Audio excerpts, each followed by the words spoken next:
What is up, my dearest YouTube friends? My name is B, and this broke.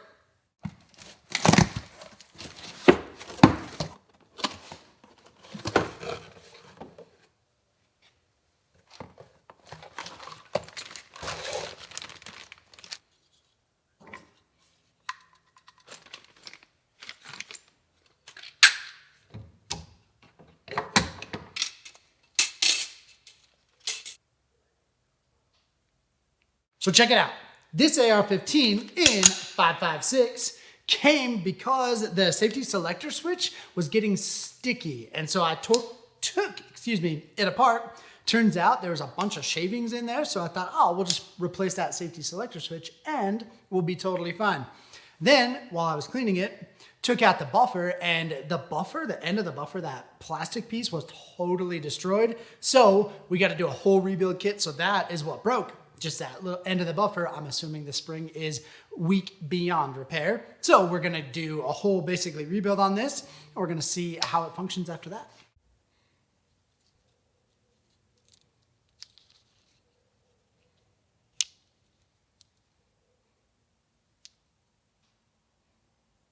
This is going to be part 2 of the AR rebuild, or the AR lower rebuild, because I filmed it and then we actually went and shot it, and I didn't film any of that. So let's get into part 2. I also want to leverage part 2 of the video to talk about this little AR pistol chambered in 5.56. It's an American Tactical. I want to talk about this as well because I've opened it and used it, and it's gone on a lot of adventures, but I haven't really talked about it on the channel, which is super lame. So let's just talk about this because I got to do a little bit of work on this as well. The biggest issue with that other AR was that the safety selector wasn't working, and then we found out the buffer tube was all broken, so took it apart. Buffer tube was fine. The buffer tube spring, replaced that, replaced the buffer. Everything functioned there really well, and that safety selector cleaned out around it. And I went to pull out the safety selector, and I ran into something that I've never actually experienced before. When I went to pull out the safety selector, it stuck. Removal of the safety selector is super duper simple. You remove the pistol grip, then you have your selector spring that's just right in there. Move you down a little bit. You have your selector spring right there, and then the detent. Once this is turned on to firing position, you have your safety, your selector, detent right there. And then once that is out of the way, your selector should just fall out. When I took apart that other one, this selector did not just fall out. And I could not, for the life of me, figure out why. I had my son, Spartacus, came and looked at it, and it acted like it was catching somewhere. So I looked into that hole where that detent goes in. I could not diagnose the problem fully. So I ended up removing the trigger, which I replaced the trigger anyway, but I ended up removing the trigger, and underneath the trigger, I don't know how, but a 2mm piece of, I'm assuming it was that actual buffer, the end of that buffer that had shattered.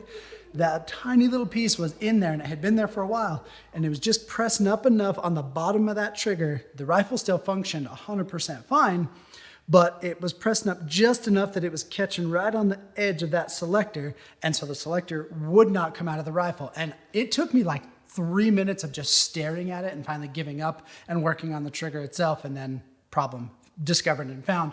But holy cow, discovered and found, same thing. But holy cow, it was really frustrating because I could not figure out why this wouldn't go out. I even watched like 9 YouTube videos. I'm like, there's something that I'm missing, but it was not. It was not some, well, I guess it was something I was missing, but it wasn't that I was doing it incorrectly. But once that was all put back together, took that rifle out on a little varmint hunt on some private property looking for some coyotes, put a new Pulsar thermal optic on it, and it functioned amazing. So rebuilding, changing out that buffer, the buffer spring, there we go.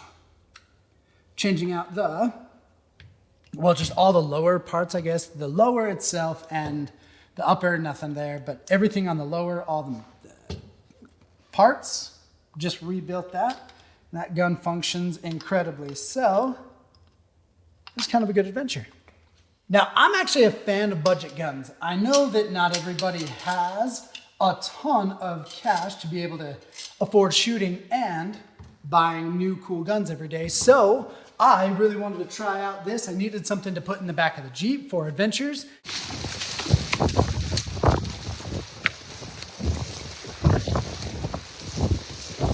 And there was a hunt I was going on. Anyway, I needed it for a couple of different reasons, and I wanted I wanted a pistol. So I ended up getting this 7.5 inch. It's American Tactical, super duper cheap. I think it was like 300 and something bucks, 300 bucks. Question is, would I recommend it?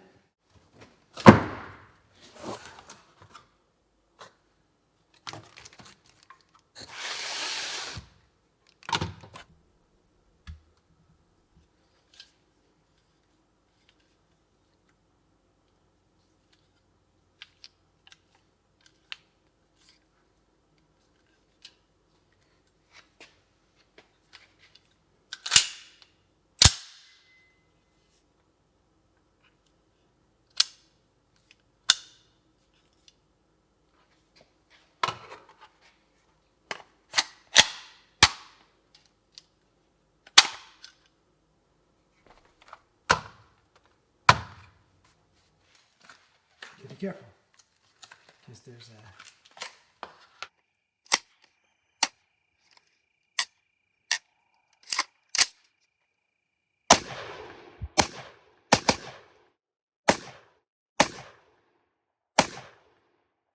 I am of the firm opinion that everybody should probably own an AR-15. They are fun to shoot. They are really, really fun for a varmint gun. And this ATI one, you know, it's not fancy. The trigger is definitely not nice or anything like that. It has no bells and whistles like something in the more expensive range, but it's functional.